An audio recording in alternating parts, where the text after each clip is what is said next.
कि कुछ दिन पहले हम लोगों ने 5 अगस्त को आप भी लोगों को बुला करके एक बेरोजगारी का पोर्टल हम लोगों ने जारी किया था और एक toll free number, missed call number जारी किया था।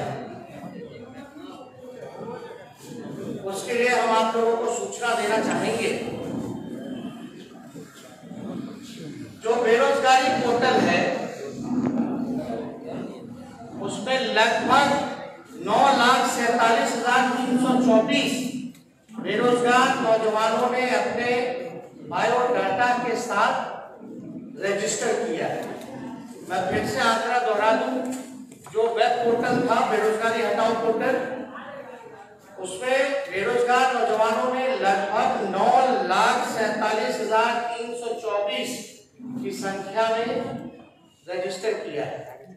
वहीं 5 अगस्त को रिलीज किया, वहीं मिस्ड कॉल नंबर पर लगभग 13,11,626 लोगों ने मिस्ड कॉल मार करके रजिस्टर किया। यानी इसका कुल आंकड़ा जो बनता है वो है 22,58,000। 5 सितंबर 22 लाख टोटल जो आंकड़ा बनता है 22,58,950 लोगों ने रजिस्टर किया है। Missed call 13,11,626 13,11,626। आप सब लोग जानते हैं कि देश भर में व्यापक बेरोजगारी की समस्या है। हमारे नौजवान पढ़ लिख करके डिग्री लेकर के बेरोजगार है। जिनको रोजगार था उनका भी रोजगार जो है वो छिन गया है। और इसको लेकर के हम लोगों ने कई बार लॉकडाउन से पहले भी हम लोग जो है यात्रा पर निकले थे, लेकिन लॉकडाउन की वजह से ये पूरा नहीं हो पाया। लेकिन लगातार हम लोग जो है बेरोजगारी के मुद्दे पर हमारी पार्टी गंभीर है। हमने पहले भी कहा था, इसको लेकर के हमारी एक्सपर्टीज जो है, इकोनॉमिस्ट्स जो है, उनसे बातें चल रही हैं। जो इस विषय के जितने भी बुद्धिजीवी लोग हैं उनसे बातें चल रही हैं कि बिहार जो है, खासतौर पे पूरे देश भर में सबसे युवा प्रदेश जो है वो बिहार है और लगभग 60% युवाओं की यहाँ आबादी है। लेकिन बिहार जो है बेरोजगारी का केंद्र बन चुका है इस देश में। सबसे ज्यादा पलायन यही होता है, सबसे ज्यादा गरीबी और भूखमरी बिहार में ही है। और हमने पहले भी जो दर बताया था, आंकड़ा बताया था, जो सबसे ज्यादा बेरोजगारी है 46.6% जो दर है बेरोजगारी का है। ध्यान से सुनिएगा, ये गंभीर मसला है। 46.6 जो परसेंटेज है वो बेरोजगारी का है। हम लोगों ने लोगों को कहा था कि हम लोग बेरोजगारों नौजवानों के साथ हैं और आने वाले समय में अगर हमको मौका मिलेगा तो ये जो भारी व्यापक जो समस्या जो है इसको हम लोग दूर करेंगे। ये वादा नहीं है बल्कि मजबूत इरादे के साथ हम लोगों ने इस पर काम किया। मैं आपको बता दूं, इसके बाद मैं कुछ आंकड़े भी आप लोगों के सामने रखेंगे। सवाल होगा कि भाई आप रोजगार कैसे दीजिएगा, रोजगार का सृजन आप कैसे कीजिएगा। मैं बिहार के नौजवानों युवाओं से ये कहना चाहता हूं कि राष्ट्रीय जनता दल को मौका मिलेगा, जब सरकार बनेगी तो पहला कैबिनेट मीटिंग जो होगा, पहला जो कैबिनेट मीटिंग होगा, पहले दस्तखत से लगभग 10 लाख नौकरियां निकाली जाएंगी। 10 लाख नौकरियां निकाली जाएंगी। और ये वादा नहीं है, मजबूत इरादा है। हम लोग झूठ नहीं बोल रहे। झूठ बोलने वालों को लोगों ने देखा है, जाना है। कही जा रही थी। दूसरी तरफ 15 साल में जिन लोगों ने सत्ता में राज किया, बिहार को कंगाल बना दिया। एक बिहारी पर लगभग 37,000 रुपए का कर्ज हो चुका है। 12.5 करोड़ की आबादी है, बिहार पर भार हो चुका है। इसलिए हम सब लोग इस चीज को लेकर के गंभीर थे। आप लोगों ने देखा होगा विधानसभा में बेरोजगारी को लेकर के जो आवेदन जिन लोगों ने भरने का काम किया रोजगार के लिए, चपरासी की नौकरी में, ड्राइवर की नौकरी में लगभग 5.5 लाख आवेदनें जो है वो जमा की गई, केवल 250 पदों के लिए। हमने एक और आंकड़ा आप लोगों के सामने बोला था और नीतीश कुमार जी से पूछा था कि भाई पुलिस डिपार्टमेंट, शिक्षा डिपार्टमेंट और आपका जो स्वास्थ्य डिपार्टमेंट है उसमें लगभग 4.5 लाख नौकरियां रिक्त पड़ी हैं। अब आप लोग सब लोग सोच रहे हो कि नौकरियां आप कहां से देंगे, कैसे देंगे, लेकिन कोई ये सवाल नहीं पूछता कि नीतीश कुमार जी पैसा कहां से देंगे। अब तक तो सृजन नहीं किया रोजगार, नियोजनों के नाम पर ठगने का काम किया। और ये जितनी भी नौकरियां राष्ट्रीय जनता दल जो वादा कर रही है, जो देगी पहले कैबिनेट में, ये सरकारी नौकरियां हैं और स्थायी नौकरियां हैं। सरकारी नौकरियां और स्थायी नौकरियां हैं। अब आपके सामने हम कुछ आंकड़ा रखना चाहते हैं। पहले जिक्र था कि हम कैसे इस चीजों को बढ़ेंगे, तो हम कैसे बढ़ेंगे उसके पहले हम आंकड़ा जो है आप लोगों के सामने रखना चाहेंगे। अभी सुनिए, आप लोग पीछे हो जाइए, आप लोग पीछे हो जाइए जितने लोग हैं। अब बात सुनिए, हो गया। अब ये आंकड़ा ध्यान से सुनिएगा, ये बिहार के लिए सबसे महत्वपूर्ण आंकड़े हैं। लोग पूछते हैं कि क्या विजन है, कैसे पूरा कीजिएगा, तो हम ये कहना चाहते हैं इन आंकड़ों को हम बता दें। जो स्वास्थ्य विभाग द्वारा तय जो मानक है और जो WHO का जो है कि एक प्रति जो डॉक्टर है 1000 पर 1 डॉक्टर होना चाहिए, 1000 पर 1 डॉक्टर होना चाहिए। आप समझिए कि लगभग हमारा जो आबादी है 12.5 करोड़ की, 1000 पर 1 डॉक्टर होना चाहिए। इस हिसाब से बिहार में 1,25,000 डॉक्टरों की जरूरत है। आप ध्यान से सुनिएगा, 1,25,000 डॉक्टरों की जरूरत है। उसी अनुपात में सपोर्ट स्टाफ यानी नर्स, लैब टेक्नीशियन, फार्मासिस्ट की जरूरत पड़ेगी। स्वास्थ्य विभाग में लगभग 2.5 लाख लोगों की जरूरत है, यानी स्वास्थ्य महकमे में लगभग 2.5 लाख लोगों की जरूरत है। जहां तक पुलिस की बात करें, पुलिस कर्मियों की बात करें, पुलिस डिपार्टमेंट की बात करें, तो 50,000 पुलिस कर्मियों का पद जो है वो रिक्त पड़ा है। 50,000 पुलिस कर्मियों का पद जो है वो रिक्त पड़ा है। अगर यह तब है जब बिहार में पुलिस बल की पुलिस पब्लिक का अनुपात न्यूनतम स्तर पर पहुंचा हुआ है, यानी सबसे न्यूनतम स्तर पर है पब्लिक और जो पुलिस का जो रेशियो है, तब ये 50,000 की नौकरियां जो है वो रिक्त पड़ी हुई है। अगर आप देखिएगा यहाँ प्रति 1 लाख आबादी के हिसाब से 77,000 प्रति लाख पर 77 पुलिसकर्मी, यानी 1 लाख आबादी में केवल 77 पुलिसकर्मियां ही सिर्फ हैं। 1 लाख पर 77 पुलिसकर्मी है। अगर मणिपुर छोटे राज्य की अगर हम बात करें, छोटे से राज्य की बात करें मणिपुर की, तो वहां 1 लाख पर 1,000 से भी ज्यादा पुलिसकर्मी मौजूद है। सोच मणिपुर जैसा प्रदेश जो है, वहां 1 लाख की आबादी में 1000 से ज्यादा पुलिसकर्मी है, जहां हमारा बिहार 1 लाख पर 77 ही केवल जो है पुलिसकर्मी है। यानी राष्ट्रीय औसत से अगर हम लोग लेकर के चले तो लगभग दुगुना 144 प्रति 1 लाख आबादी है। यानी राष्ट्रीय औसत जो है 144 का है। यानी बिहार इतना पीछे है कि लगभग डबल है राष्ट्रीय औसत, तो हम इतने फिसड्डी हैं।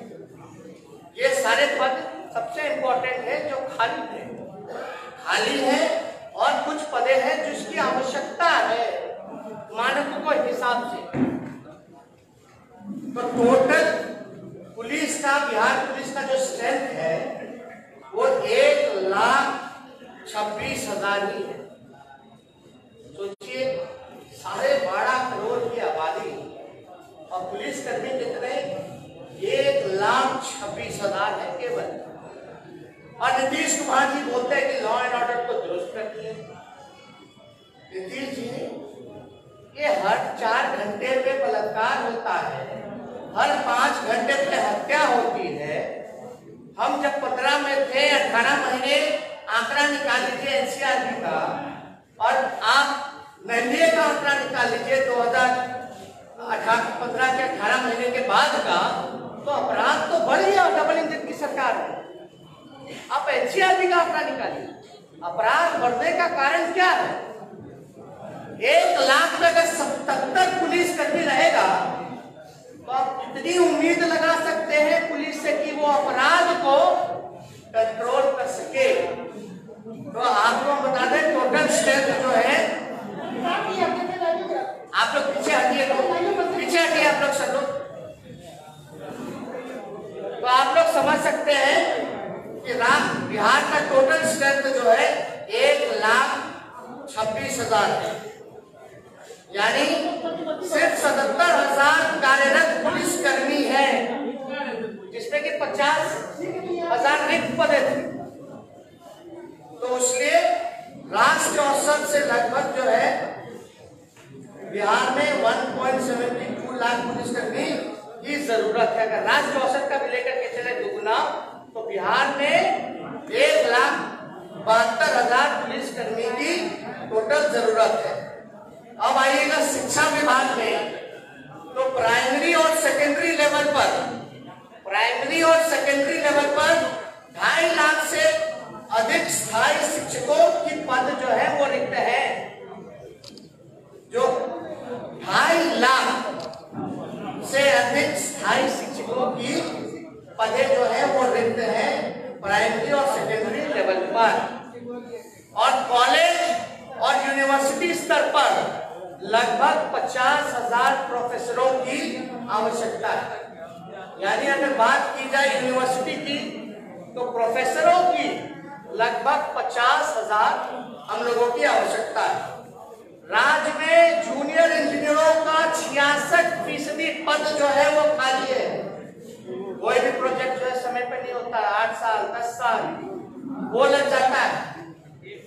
तो जूनियर इंजीनियर जो हर प्रोजेक्ट में जिसको लगाया जाता है ड्यूटी पर, बिहार में 66% जो है वेकेंट पोस्ट है, खाली पद है 66%। पथ निर्माण, जल संसाधन, भवन निर्माण, बिजली विभाग या अन्य विभाग में लगभग 75,000, मैं आपका गिना दूं 75,000 जूनियर इंजीनियरों की जरूरत है। इसके अलावा जितने लिपिकों हैं, सहायक है, चपरासी है, ये मिलाकर के लगभग जो 2 लाख पद भरने की आवश्यकता है, जो सपोर्टिंग स्टाफ हो, जिसकी जरूरत पड़े, इनका जो है लगभग आवश्यकता 2 लाख का है। तो ये सारा कुल आंकड़ा मिला करके टोटल जो है वो 10 लाख का बनता है। इसमें हम डिटेल में आप लोगों को प्रेस मीट भी व्हाट्सएप पे हम आप लोगों के भेज देंगे, जिसमें कि आप लोग आंकड़े सही रूप से देख सकिएगा। तो मेरा ये कहने का मतलब है कि 4.5 लाख तो रिक्त पदें थी और जो आवश्यकता था, जो मानकों से उसको मिला करके जितनी जरूरत पदें हैं जो होनी चाहिए थी, जो ये डबल इंजन की सरकार को इन 15 सालों में रोजगार का सृजन करना चाहिए था, वो हो सकता था।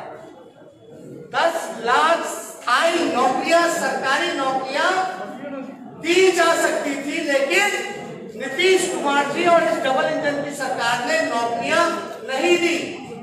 और हम आपको बता दें एक और बात, ये 10 लाख नौकरियां पहले कैबिनेट के पहले कदम से जो निकलेगा, यानी 2 महीने बाद ये सारे पदों को भरने की कवायद शुरू कर दी जाएगी।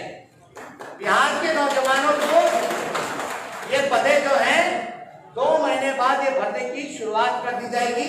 और दूसरी महत्वपूर्ण बात है, ये केवल सरकारी सेक्टर है।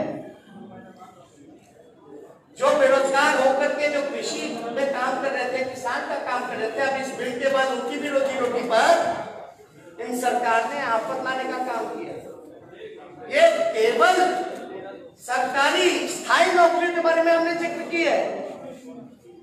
इसके अलावा भी जब कारखाने लगेंगे, इन्वेस्टमेंट आएगा, IT पार्क लगेगा, फूड प्रोसेसिंग यूनिट लगेगा, टूरिज्म में व्यापक सुधार होगा, पर्यटक आएंगे, रोजगार के अवसर, बिजनेस के अवसर, वो व्यापक रूप से रोजगार जो है सृजन का एक बड़ा माध्यम होगा। खेल कूद जगत सारी चीजों को अगर देखेंगे, और जितना अनऑर्गेनाइज सेक्टर है जो सरकार की गलत नीतियों के कारण उसको तबाह कर दिया गया, उन सारी चीजों का जल्दी ही हम आप लोगों के सामने ब्लूप्रिंट, विजन कि उन अनऑर्गेनाइज सेक्टर में हम कैसे काम करेंगे, वहां हम रोजगार कैसे उपलब्ध करेंगे।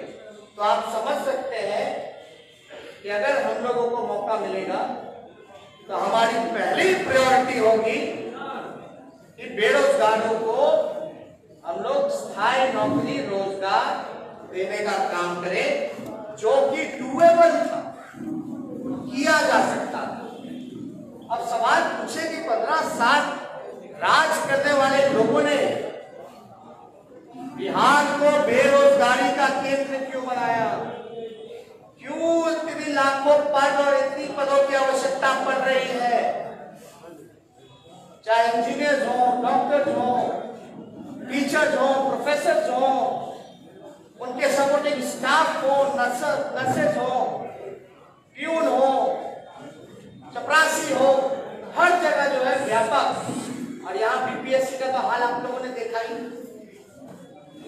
कोई भी प्रक्रिया जो है 4 साल 5 साल में भी पूरी नहीं की जा सकती है। परीक्षा का जो है वो रिजल्ट नहीं आ पाता है, और जब आता है तो उसमें भी धांधली की जाती है। तो ये सारे विषयों पे हमारी सरकार जो है वो ध्यान देने का काम करेगी। जनता ने मूड बनाया है कि जितने लोगों ने इनको ठगने का काम किया है, इस बार बिहार की जनता, खासतौर पर नौजवान, ठगाएगा नहीं। और राष्ट्रीय जनता दल सभी जाति के लोगों को, सभी वर्ग के लोगों को, सभी धर्म के लोगों को इकट्ठे लेकर के चलने का काम करेगा। इसलिए हम समझे कि ये बातें आप लोगों के सामने आनी चाहिए। अब जवाब दे नीतीश कुमार कि इन 15 सालों में आपने नौजवानों को बेरोजगार क्यों रखा? आपने उन नौजवानों को वो अधिकार क्यों नहीं दिया? आपने नौकरी के बदलाए लाठी क्यों मारा? ये नीतीश कुमार जी को जवाब देना पड़ेगा। और व्यापक स्तर से जो है पूरे बिहार में लगभग 60 घोटाले हुए हैं, जिसका अरबों करोड़ों रुपया लूटा गया है, लेकिन वो पैसा रिकवर क्यों नहीं किया गया? लोग काले धन की बात करते थे लाने की, लेकिन बिहार में सृजन घोटाला जैसा इतना घोटाले हुए, धान घोटाला हुआ, बीएड घोटाला हुआ, 7 निश्चय घोटाला हुआ, जनरल घोटाला हुआ, हर जगह आप देखिएगा तो घोटाले ही घोटाले आप लोगों के सामने नजर आते हैं। इसका इसका पैसा कहाँ गया? किससे पूछेगा सवाल हम किससे पूछे? हम तो नीतीश जी से पूछेंगे, वही मुखिया है, 15 साल से है कि बिहार का लाखों अरबों करोड़ों रुपया कहाँ गया, उसके रिकवरी के लिए आपने कोई गंभीरता नहीं दिखाई, कोई चिंता नहीं दिखाई।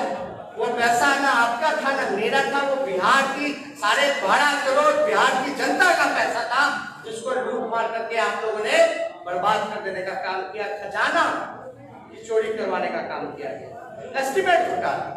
तो इसलिए अगर आप लोगों के पास कुछ बेरोजगारी या इस विषय पे अगर कोई सवाल होगा तो आप लोग चाहेंगे कि इसका जवाब आप लोग को दें। नीतीश कुमार के एक डिसीजन पर आपसे क्लैरिटी चाहेंगे। पिछले 2 सालों में बात को लेकर विवाद हो रहा है कि बिहार में जो शराबबंदी है उसको लेकर के गवर्नमेंट को मॉनेटरी लॉस बहुत हो रहा है। नहीं, हमने पहले स्पष्ट बोल दिया, बेरोजगारी पे सवाल है तो पूछिएगा, ये सारी चीजें मैनिफेस्टो पे हम लोगों का काम चल रहा है। जल्दी विजन जो है आप लोगों के सामने रखेंगे, लेकिन ये जरूरी था। हम आपको बता दें लगभग 22 आपको बताया जाएगा ना, भाग नहीं था अभी यही हम भी यही विषय भैया बेरोजगारी पे बात कीजिएगा तो आपके भी नाती रिश्तेदार होंगे, उनको भी रोजगार मिलेगा, सब लोगों के हैं, सब लोग को ये तो समझिए कि 22 लाख लोगों ने रजिस्टर किया इन चंद दिनों में। 5 सितंबर से लेकर के अब तक में 22 लाख नौजवानों ने बेरोजगारी को लेकर के खुद जो है उन लोगों ने बायोडाटा रजिस्टर किया है, डाला गया है। आप समझ सकते हैं कितनी बड़ी ये समस्या है। बिहार को इन लोगों ने बीमार कर दिया। और नीतीश कुमार जी से भूखमरी पे बात की जाए, पलायन पे बात की जाए, गरीबी पे बात की जाए, बेरोजगारी पे बात की जाए तो कोई जवाब नहीं देते। ये बड़ा आश्चर्य लगता है। हम लोगों को गाली देना है, स्वागत आप दे सकते हैं, दिलवा सकते हैं, लेकिन आप बिहार के मजदूरों का जब आप अपमानित करते हो, पैर में छाले लगवाते हो, उनको चोर अपराधी कहते हो, तो ये बर्दाश्त बात है। सुप्रीम कोर्ट के ऑर्डर के बाद भी बिहार में उन मजदूरों को रोजगार नहीं दिया गया। याद कीजिएगा, वही मजदूर जो बाहर से आए, अपने ही बिहार के लोग थे जो रोजी रोटी में कमाने बाहर गए थे, उनको रोजगार सुप्रीम कोर्ट ने बोला था बिहार सरकार को देने का, लेकिन एक भी रोजगार उन लोगों को नहीं दिया गया। ये जो रोजगार की बात कर रहे हैं, 2015 में बेरोजगारी की याद नहीं थी, नौजवानों की याद नहीं थी कि आप देने को। और दूसरा सवाल, जब आप सवाल कर रहे हैं वो नीतीश कुमार व्यक्तिगत हमला करते हैं आपको। बात सुनिए, पहला सवाल 2015 की बात है। हम सरकार में थे, याद होगा, डिप्टी सीएम थे, हालांकि जनादेश की चोरी हो गई, नीतीश जी तो भागे। लोग सुनते थे कि विधायक की चोरी होती है, विधायक खरीदे जाते हैं, लेकिन मुख्यमंत्री की चोरी हो गई, मुख्यमंत्री बिक गए। ये पहला ऐसा राज्य होता। दूसरी पहली बात हम बोलते 2015 में हम लोगों ने डोमिसाइल कानून की बात की थी। डोमिसाइल कानून की बात हम लोगों ने की थी। बगल का राज्य जो है की थी कि नहीं की थी? इसलिए की थी कि बिहार के लोगों को बिहार में ही रोजगार मिले। तो डोमिसाइल कानून दूसरे राज्य जो है, महाराष्ट्र हो, झारखंड हो, मध्य प्रदेश हो, मध्य प्रदेश में तो 100% डोमिसाइल कानून जो है वो लागू कर दिया गया। झारखंड में भी 100% जो है डोमिसाइल कानून जो है लागू कर दिया गया, लेकिन नीतीश कुमार जी ने हमारी बात को नजरअंदाज किया। तो ये बात, ये चीजें, ये चिंता तो हम लोगों की थी। जो बिहार का पैसा शिक्षा में, चिकित्सा में और आपका रोजी रोटी के लिए जो बाहर जाता है, ये तो चिंता हम लोगों की रहती है और हम लोग इस पर काम करते हैं।